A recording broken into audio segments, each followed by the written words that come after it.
Saudi আরব ভেবেছিল ইরানের বিরুদ্ধে আমেরিকাকে সাহায্য করে সহজেই পার পাবে। সৌদি আরবকে শিক্ষা দিতে এবার কিন্তু ইরান তা হতে দেবে না। যুদ্ধের আগুন দাবানলের মতো ছড়িয়ে পড়েছে ইয়েমেনেও। ইয়েমেনে হাজির ইরানি কমান্ডাররা, তারা সাথে করে নিয়ে এসেছেন মিসাইলও। ভিডিওতে লাইক দিয়ে পুরো ভিডিও দেখার অনুরোধ করছি।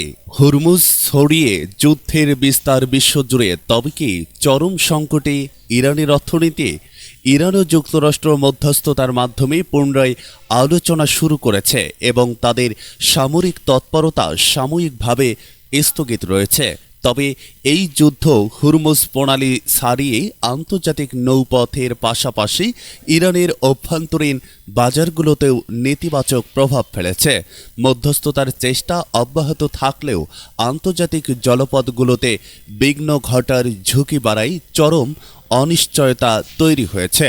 কৌশলগত এই জলপথের প্রায় পুরোপুরি বন্ধ হয়ে যাওয়া ইয়েমেনের ইরান সমর্থিত হুতি বিদ্রোহীদের দ্বারা লোহিত সাগরে প্রতিবন্ধকতা সৃষ্টি এবং কাস্পিয়ান সাগরে একটি ইরানি জাহাজে ইউক্রেনের হামলা, সব মিলিয়ে উত্তেজনা চরম পর্যায়ে পৌঁছেছে।